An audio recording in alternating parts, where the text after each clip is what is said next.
Part II, Chapter 3 of Crime and Punishment by Fyodor Dostoevsky.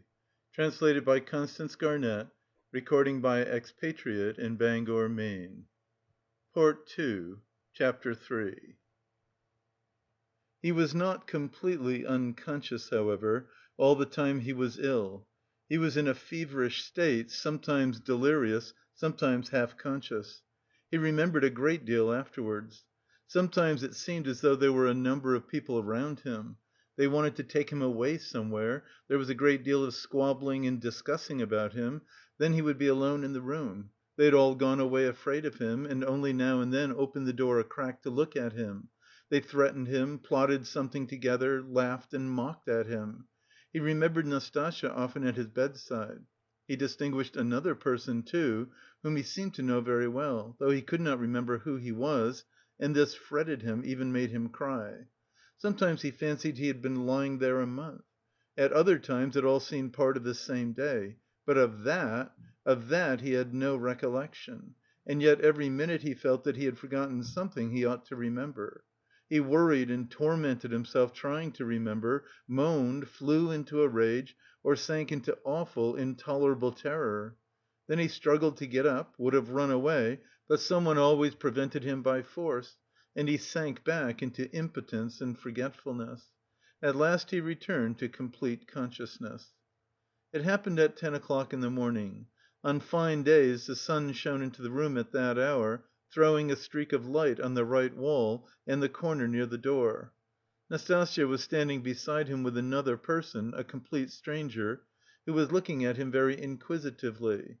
He was a young man with a beard, wearing a full, short‐waisted coat, and looked like a messenger. The landlady was peeping in at the half‐open door. Raskolnikov sat up.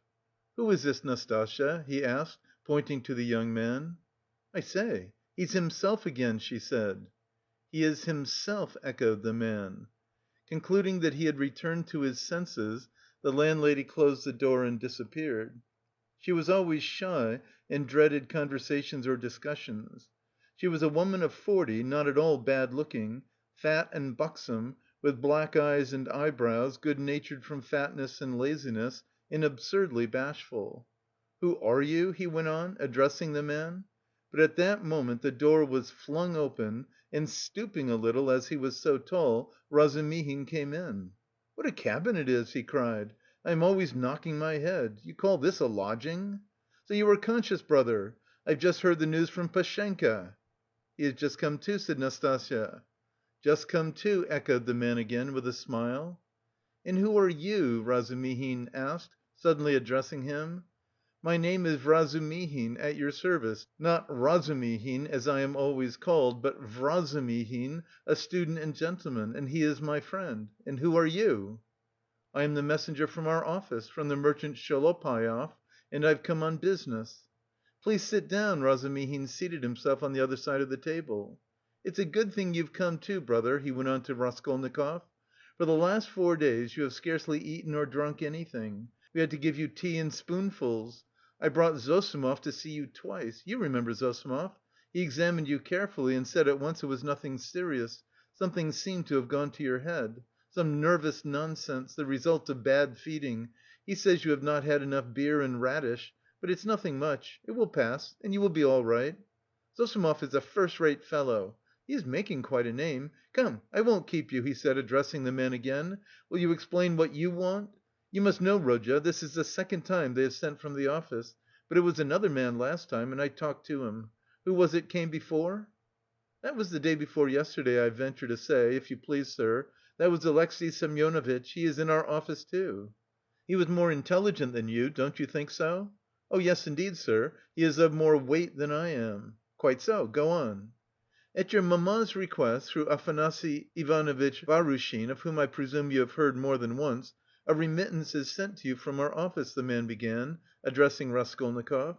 "If you are in an intelligible condition, I've 35 roubles to remit to you, as Semyon Semyonovitch has received from Afanasy Ivanovitch, at your mamma's request, instructions to that effect, as on previous occasions. Do you know him, sir?" "Yes, I remember Vahrushin," Raskolnikov said dreamily. "You hear, he knows Vahrushin," cried Razumihin. He is in an intelligible condition. And I see you are an intelligent man too. Well, it's always pleasant to hear words of wisdom. That's the name, Varushin, Afanasy Ivanovitch, and at the request of your mamma, who has sent you a remittance once before in the same manner through him, he did not refuse this time also, and sent instructions to Semyon Semyonovitch some days since to hand you 35 roubles in the hope of better to come. That 'hoping for better to come' is the best thing you've said, though your mamma is not bad either. Come then, what do you say? Is he fully conscious, eh? That's all right, if only he can sign this little paper. He can scrawl his name. Have you got the book? Yes, here's the book. Give it to me. Here, Rodya, sit up. I'll hold you. Take the pen and scribble Raskolnikov for him. For just now, brother, money is sweeter to us than treacle." "I don't want it," said Raskolnikov, pushing away the pen. "Not want it?" "I won't sign it." "How the devil can you do without signing it?" "I don't want the money." "Don't want the money? Come, brother, that's nonsense. I bear witness. Don't trouble, please. It's only that he is on his travels again. But that's pretty common with him at all times, though you are a man of judgment and we will take him in hand, that is, more simply, take his hand and he will sign it. Here." "But I can come another time." "No, no. Why should we trouble you? You are a man of judgment. Now, Rodya, don't keep your visitor, you see he is waiting." And he made ready to hold Raskolnikov's hand in earnest. "Stop, I'll do it alone," said the latter, taking the pen and signing his name. The messenger took out the money and went away. "Bravo! And now, brother, are you hungry?" "Yes," answered Raskolnikov. "Is there any soup?" "Some of yesterday's," answered Nastasya, who was still standing there. "With potatoes and rice in it?" "Yes." "I know it by heart. Bring soup and give us some tea." "Very well." Raskolnikov looked at all this with profound astonishment and a dull, unreasoning terror. He made up his mind to keep quiet and see what would happen. "I believe I am not wandering. I believe it's reality," he thought. In a couple of minutes Nastasya returned with the soup and announced that the tea would be ready directly. With the soup she brought 2 spoons, 2 plates, salt, pepper, mustard for the beef, and so on. The table was set as it had not been for a long time. The cloth was clean. "It would not be amiss, Nastasya, if Praskovya Pavlovna were to send us up a couple of bottles of beer. We could empty them." "Well, you are a cool hand," muttered Nastasya, and she departed to carry out his orders. Raskolnikov still gazed wildly with strained attention. Meanwhile Razumihin sat down on the sofa beside him, as clumsily as a bear put his left arm round Raskolnikov's head, although he was able to sit up, and with his right hand gave him a spoonful of soup, blowing on it that it might not burn him. But the soup was only just warm. Raskolnikov swallowed 1 spoonful greedily, then a second, then a third. But after giving him a few more spoonfuls of soup, Razumihin suddenly stopped and said that he must ask Zossimov whether he ought to have more. Nastasya came in with 2 bottles of beer. "And will you have tea?" "Yes." "Cut along, Nastasya, and bring some tea, for tea we may venture on without the faculty. But here is the beer." He moved back to his chair, pulled the soup and meat in front of him, and began eating as though he had not touched food for 3 days. "I must tell you, Rodya, I dine like this here every day now," he mumbled with his mouth full of beef. "And it's old Pashenka, your dear little landlady, who sees to that. She loves to do anything for me. I don't ask for it, but of course I don't object. And here's Nastasya with the tea. She is a quick girl. Nastasya, my dear, won't you have some beer?" "Get along with your nonsense." "A cup of tea, then." "A cup of tea, maybe." "Pour it out. Stay, I'll pour it out myself. Sit down." He poured out 2 cups, left his dinner, and sat on the sofa again. As before, he put his left arm round the sick man's head, raised him up and gave him tea in spoonfuls, again blowing each spoonful steadily and earnestly, as though this process was the principal and most effective means towards his friend's recovery. Raskolnikov said nothing and made no resistance, though he felt quite strong enough to sit up on the sofa without support, and could not merely have held a cup or a spoon, but even perhaps could have walked about. But from some queer, almost animal cunning, he conceived the idea of hiding his strength and lying low for a time, pretending if necessary not to be yet in full possession of his faculties, and meanwhile listening to find out what was going on. Yet he could not overcome his sense of repugnance. After sipping a dozen spoonfuls of tea, he suddenly raised his head, pushed the spoon away capriciously, and sank back on the pillow. There were actually real pillows under his head now, down pillows in clean cases, he observed that too, and took note of it. "Pashenka must give us some raspberry jam to day, to make him some raspberry tea," said Razumihin, going back to his chair and attacking his soup and beer again. "And where is she to get raspberries for you?" asked Nastasya, balancing a saucer on her 5 outspread fingers and sipping tea through a lump of sugar. "She'll get it at the shop, my dear. You see, Rodya, all sorts of things have been happening while you have been laid up. When you decamped in that rascally way without leaving your address, I felt so angry that I resolved to find you out and punish you. I set to work that very day. How I ran about making inquiries for you! This lodging of yours I had forgotten, though I never remembered it indeed because I did not know it. And as for your old lodgings, I could only remember it was at the Five Corners, Harlamov's house. I kept trying to find that Harlamov's house, and afterwards it turned out that it was not Harlamov's but Buch's. How one muddles up sounds sometimes! So I lost my temper, and I went on the chance to the address bureau next day, and only fancy, in 2 minutes they looked you up. Your name is down there." "My name?" "I should think so.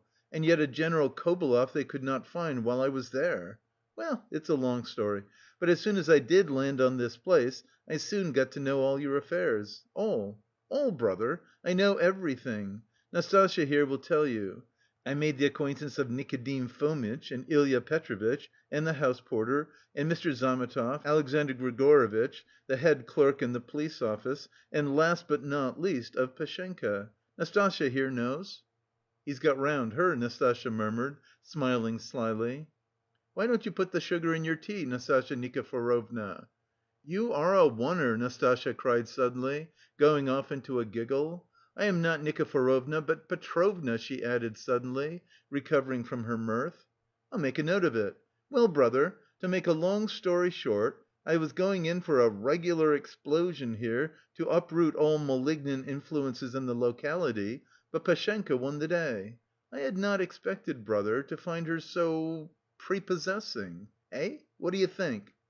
Raskolnikov did not speak, but he still kept his eyes fixed upon him, full of alarm. "And all that could be wished indeed in every respect," Razumihin went on, not at all embarrassed by his silence. "Ah, the sly dog!" Nastasya shrieked again. This conversation afforded her unspeakable delight. "It's a pity, brother, that you did not set to work in the right way at first. You ought to have approached her differently. She is, so to speak, a most unaccountable character. But we will talk about her character later. How could you let things come to such a pass that she gave up sending you your dinner? And that IOU? You must have been mad to sign an IOU. And that promise of marriage when her daughter Natalia Yegorovna was alive? I know all about it. But I see that's a delicate matter and I am an ass, forgive me. But talking of foolishness, do you know Praskovya Pavlovna is not nearly so foolish as you would think at first sight?" "No," mumbled Raskolnikov, looking away, but feeling that it was better to keep up the conversation. "She isn't, is she?" cried Razumihin, delighted to get an answer out of him. "But she is not very clever either, eh? She is essentially an unaccountable character.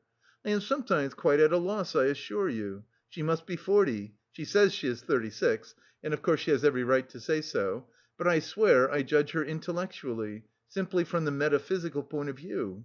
There's a sort of symbolism sprung up between us, a sort of algebra or what not. I don't understand it.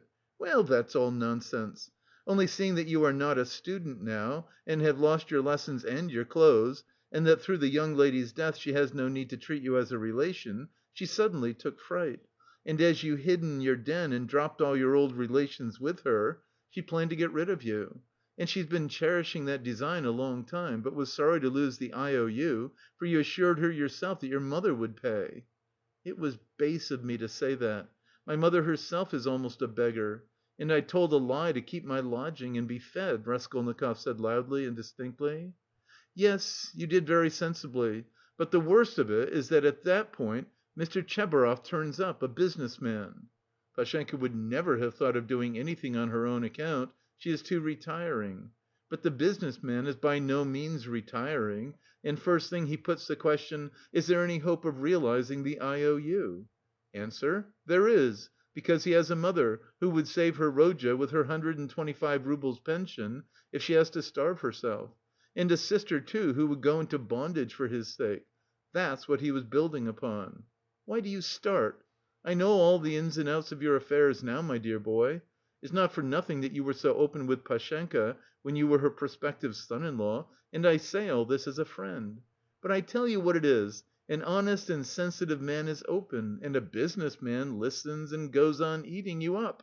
Well then, she gave the IOU by way of payment to this Tchebarov, and without hesitation he made a formal demand for payment. When I heard of all this I wanted to blow him up too, to clear my conscience, but by that time harmony reigned between me and Pashenka, and I insisted on stopping the whole affair, engaging that you would pay. I went security for you, brother. Do you understand? We called Tchebarov, flung him the 10 roubles, and got the IOU back from him, and here I have the honour of presenting it to you. She trusts your word now. Here, take it. You see, I have torn it." Razumihin put the note on the table. Raskolnikov looked at him and turned to the wall without uttering a word. Even Razumihin felt a twinge. "I see, brother," he said a moment later, "that I have been playing the fool again. I thought I should amuse you with my chatter, and I believe I have only made you cross." "Was it you I did not recognize when I was delirious?" Raskolnikov asked, after a moment's pause without turning his head. "Yes, and you flew into a rage about it, especially when I brought Zametov one day." "Zametov? The head clerk? What for?" Raskolnikov turned round quickly and fixed his eyes on Razumihin. "What's the matter with you? What are you upset about? He wanted to make your acquaintance because I talked to him a lot about you. How could I have found out so much except from him? He is a capital fellow, brother, first rate, in his own way, of course. Now we are friends, see each other almost every day. I have moved into this part, you know, I have only just moved. I have been with him to Luise Ivanovna once or twice. Do you remember Luise? Luise Ivanovna?" "Did I say anything in delirium?" "Oh, I should think so! You were beside yourself." "What did I rave about?" "What next? What did you rave about? What people do rave about! Well, brother, now I must not lose time. To work!" He got up from the table and took up his cap. "What did I rave about?" "How he keeps on! Are you afraid of having let out some secret? Don't worry yourself, you said nothing about a countess. But you said a lot about a bulldog, and about earrings and chains, and about Krestovsky Island, and some porter, and Nikodim Fomitch, and Ilya Petrovitch, the assistant superintendent. And another thing that was of special interest to you was your own sock. You whined, 'Give me my sock.' Zametov hunted all about your room for your socks, and with his own scented, ring-bedecked fingers he gave you the rag. And only then were you comforted, and for the next 24 hours you held the wretched thing in your hand. We could not get it from you. It is most likely somewhere under your quilt at this moment. And then you asked so piteously for fringe for your trousers. We tried to find out what sort of fringe, but we could not make it out. Now to business. Here are 35 roubles. I take 10 of them, and shall give you an account of them in an hour or two. I will let Zossimov know at the same time, though he ought to have been here long ago, for it is nearly 12. And you, Nastasya, look in pretty often while I am away to see whether he wants a drink or anything else. And I will tell Pashenka what is wanted myself. Good bye." "He calls her Pashenka. Ah, he's a deep one," said Nastasya as he went out. Then she opened the door and stood listening, but could not resist running downstairs after him. She was very eager to hear what he would say to the landlady. She was evidently quite fascinated by Razumihin. No sooner had she left the room than the sick man flung off the bedclothes and leapt out of bed like a madman. With burning, twitching impatience he had waited for them to be gone so that he might set to work. But to what work? Now, as though to spite him, it eluded him. "Good God! Only tell me one thing, do they know of it yet or not? What if they know it and are only pretending, mocking me while I am laid up? And then they will come in and tell me that it's been discovered long ago, and that they have only... What am I to do now? That's what I've forgotten, as though on purpose, forgotten it all at once, I remembered a minute ago." He stood in the middle of the room and gazed in miserable bewilderment about him. He walked to the door, opened it, listened, but that was not what he wanted. Suddenly, as though recalling something, he rushed to the corner where there was a hole under the paper, began examining it, put his hand into the hole, fumbled, but that was not it. He went to the stove, opened it and began rummaging in the ashes. The frayed edges of his trousers and the rags cut off his pocket were lying there just as he had thrown them. No one had looked then. Then he remembered the sock about which Razumihin had just been telling him. Yes, there it lay on the sofa under the quilt, but it was so covered with dust and grime that Zametov could not have seen anything on it. Bah! Zametov! The police office! And why am I sent for to the police office? Where's the notice? Bah! I am mixing it up, that was then. I looked at my sock then, too, but now I have been ill. But what did Zametov come for? Why did Razumihin bring him?" he muttered, helplessly sitting on the sofa again. "What does it mean? Am I still in delirium, or is it real? I believe it is real. Ah, I remember, I must escape. Make haste to escape. Yes, I must escape. Yes, but where? And where are my clothes? I've no boots. They've taken them away. They've hidden them. I understand. Ah, here is my coat, they passed that over. And here is money on the table, thank God. And here's the IOU. I'll take the money and go and take another lodging. They won't find me. Yes, but the address bureau? They'll find me, Razumihin will find me. Better escape altogether, far away, to America, and let them do their worst. And take the IOU, it would be of use there. What else shall I take? They think I am ill. They don't know that I can walk. Ha ha! I can see by their eyes that they know all about it. If only I could get downstairs! And what if they have set a watch there? Policemen! What's this? Tea? Ah, and here is beer left, half a bottle, cold." He snatched up the bottle, which still contained a glassful of beer, and gulped it down with relish, as though quenching a flame in his breast. But in another minute the beer had gone to his head and a faint and even pleasant shiver ran down his spine. He lay down and pulled the quilt over him.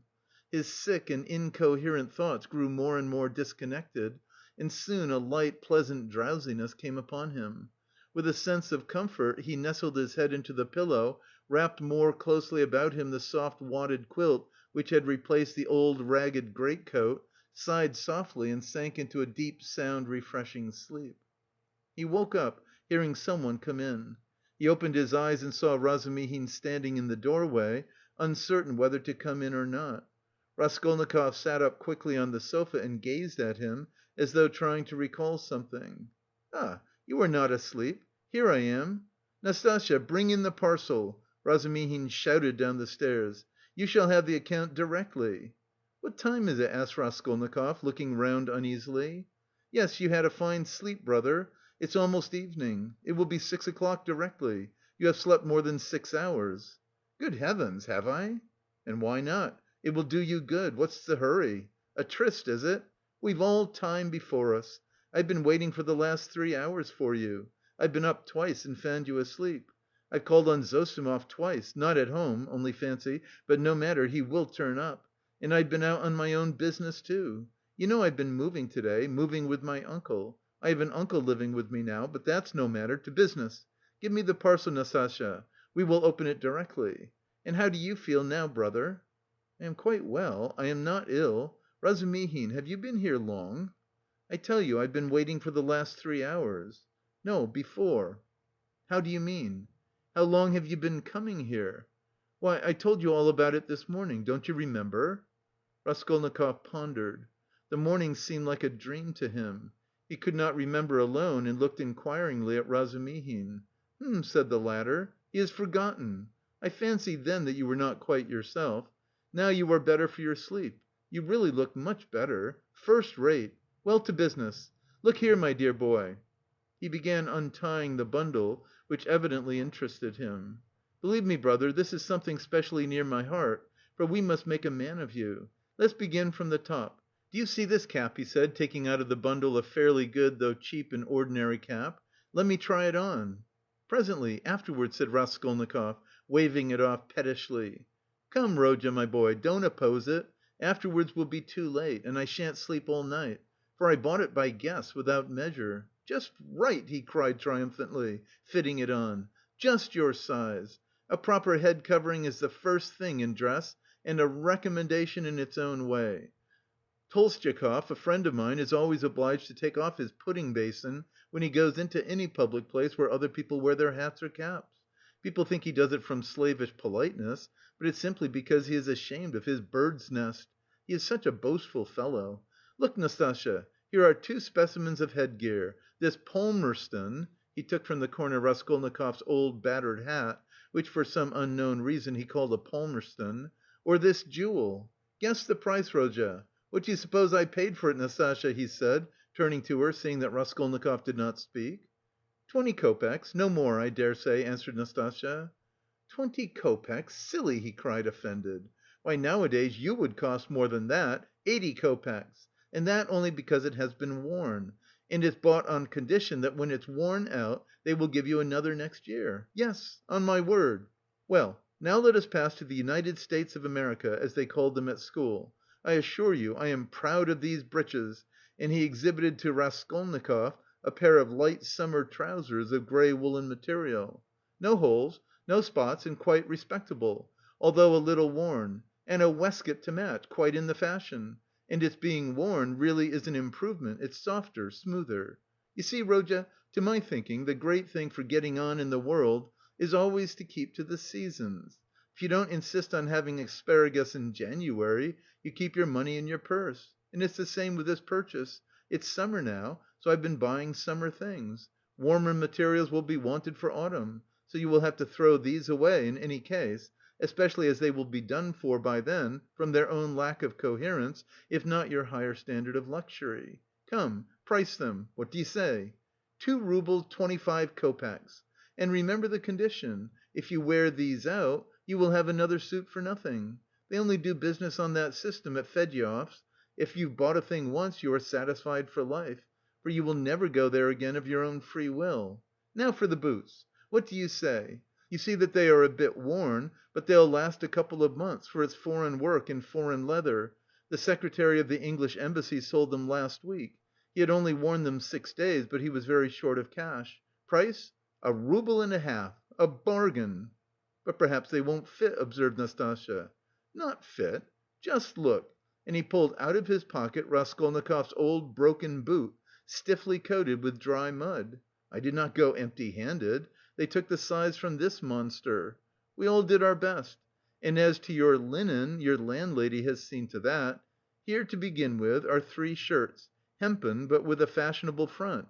Well now then, 80 kopecks the cap, 2 roubles 25 kopecks the suit, together 3 roubles 5 kopecks, a rouble and a half for the boots, for you see they are very good, and that makes 4 roubles 55 kopecks, 5 roubles for the underclothes (they were bought in the lot), which makes exactly 9 roubles 55 kopecks, 45 kopecks change in coppers. Will you take it?